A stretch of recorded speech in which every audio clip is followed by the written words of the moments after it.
মজার এবং গরম গরম চিকেন পেটিস খেতে ইচ্ছে হলে হয় যেতে হবে কোনো বেকারির দোকানে, না হলে যেতে হবে মার্কেটে। এই ঝামেলা ছাড়া কিভাবে খুব সহজে আপনারা হাতের কাছে থাকা উপকরণ দিয়ে চিকেন প্যাটিস বানিয়ে নিতে পারবেন, সেই রেসিপিটাই আজকে আমি নিয়ে এসেছি। যাতে ওভেন, ডালডা কিংবা বাটার কোনো কিছুরই কোনো ভেজাল নেই, খুব সহজে কিভাবে এটি বানিয়ে নেওয়া যায় সেই রেসিপি নিয়ে এসেছি। হ্যালো এভরিওয়ান, আসসালামু আলাইকুম, ওয়েলকাম টু সুপর্ণাজ কিচেন। তো চলুন রেসিপিটা দেখে নেওয়া যাক। চিকেন প্যাটিস বানানোর জন্য প্রথমেই আমি এখানে নিয়ে নিয়েছি 2 কাপ পরিমাণ ময়দা। আপনারা চাইলে আটাও নিয়ে নিতে পারেন, কোনো সমস্যা নেই।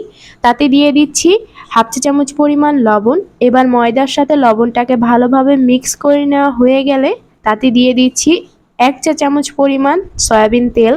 তেলের সাথে ময়দাটা ভালোভাবে মেখে নিচ্ছি।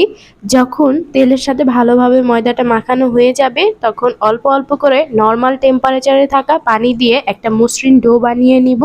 সচরাচর রুটি বানানোর জন্য যেভাবে মসৃণ একটা ডো বানানো হয় সেভাবেই মসৃণ ডো বানিয়ে নিয়েছি। এটাকে এখন 15 থেকে 20 মিনিটের জন্য রেস্টে রেখে দেব। অবশ্যই এটাকে ঢেকে রাখবো, না হলে কিন্তু উপরটা ড্রাই হয়ে যাবে। এবার চিকেন প্যাটিসের পুর বানানোর জন্য এখানে মুরগির বুকের অংশটা নিয়ে নিয়েছি। বুকের যে সলিড মাংসটা থাকে সেটাই আমি নিয়ে নিয়েছি। এগুলোকে এখন ছোট ছোট করে টুকরো করে নিব। যেহেতু এটাকে আমি ব্লেন্ডারে ব্লেন্ড করে নিব, ব্লেন্ডারেই কিমা করে নিব, তার জন্য এগুলোকে ছোট ছোট করে নিচ্ছি। সেক্ষেত্রে আমার কিমা করে নিতে সুবিধা হবে। এগুলোকে ঠিক এরকম ছোট ছোট করে কেটে নিয়েছি। এবার মাংসগুলোকে একটা ব্লেন্ডার জারে নিয়ে নিচ্ছি। এগুলোকে আমি কিমা করে নিব। আপনাদের হাতের কাছে ব্লেন্ডার না থাকলে এটাকে ছোট ছোট করে কেটে নিলেও চলবে, সেক্ষেত্রেও কোনো সমস্যা নেই। এবার কিমাটাকে একটা সাইডে রেখে দিচ্ছি। চলে যাচ্ছি চুলায়। চিকেনের পুর বানানোর জন্য কড়াইতে দিয়ে দিয়েছি 3 টেবিল চামচ পরিমাণ তেল। এখানে হাফ কাপ পেঁয়াজ কুচি এবং 3 থেকে 4টা মরিচ কুচি দিয়ে দিচ্ছি। তেলের সাথে পেঁয়াজ মরিচগুলোকে ভালোভাবে কিছুক্ষণ ভেজে নেওয়া হয়ে গেলে এখানে কিছু মশলা অ্যাড করব। দিয়ে দিচ্ছি হাফ চা চামচ পরিমাণ লবণ। এখানে হলুদ গুঁড়ো দিয়ে দিচ্ছি অল্প একটু, হাফ চা চামচের চেয়েও কম।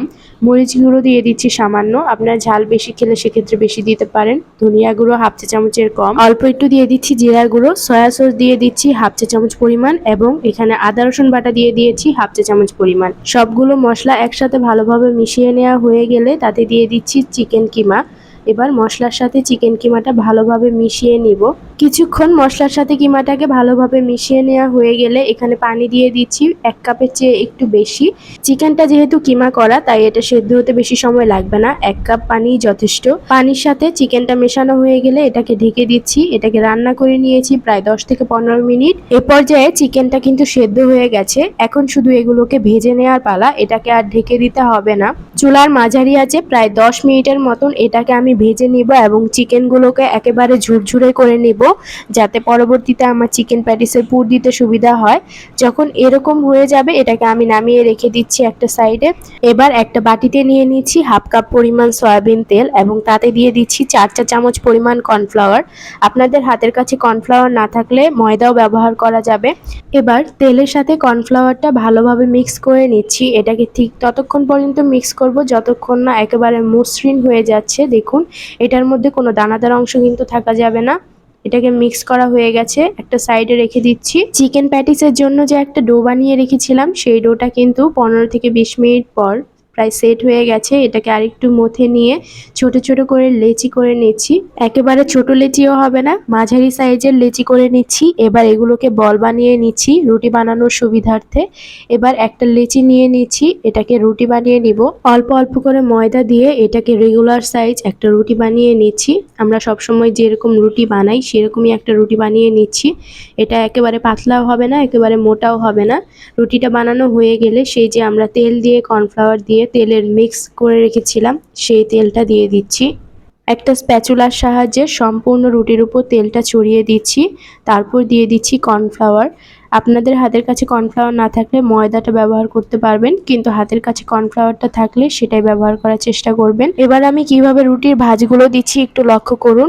একটা ভাঁজ দিয়ে তার উপর তেলের অংশটা দিয়ে আবার দিয়ে দিচ্ছি কর্নফ্লাওয়ার। এবার একইভাবে আরেকটা ভাঁজ করে নিচ্ছি।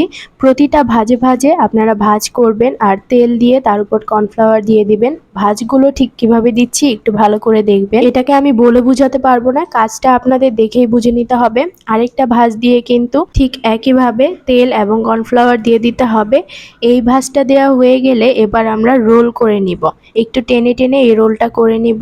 রোল করা হয়ে গেলে দুই পাশ থেকে চাকু দিয়ে একটু কেটে দিচ্ছি, তাতে করে প্যাটিসটা বানানো হলে ভাঁজগুলো সুন্দরভাবে ফুটে উঠবে। এবার রোলটার এক পাশে একটু চেপে নিচ্ছি। এটাকেও এখন আমি রুটি বানিয়ে নিব।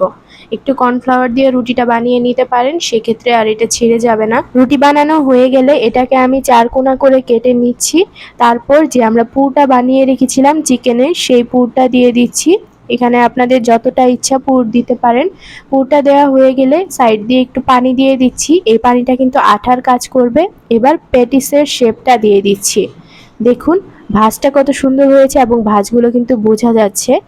এভাবে আমি সবগুলো প্যাটিস বানিয়ে নিয়েছি। এবার এগুলোকে ভেজে নেওয়ার পালা। কড়াইতে পর্যাপ্ত পরিমাণে তেল দিয়ে দিয়েছি। তেলটা গরম হয়ে গেলে প্যাটিসটা দিয়ে দিচ্ছি। এবার প্যাটিসটাকে মাঝারি আঁচে ভেজে নিব।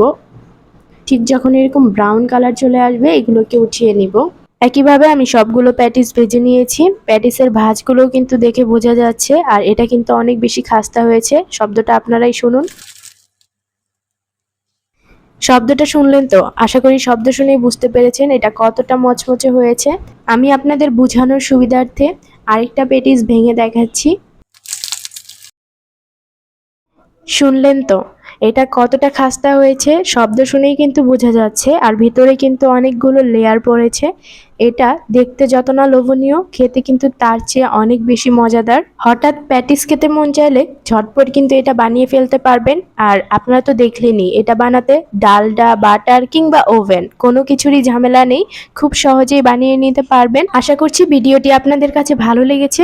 রেসিপিটি ভালো লেগে থাকলে অবশ্যই লাইক, শেয়ার ও কমেন্ট করে দিবেন এবং চ্যানেলটি সাবস্ক্রাইব করে পাশে থাকা বেল আইকনটি ক্লিক করে দিবেন এরকম মজার রেসিপি পাওয়ার জন্য। ততক্ষণ ভালো থাকুন। আল্লাহ হাফেজ।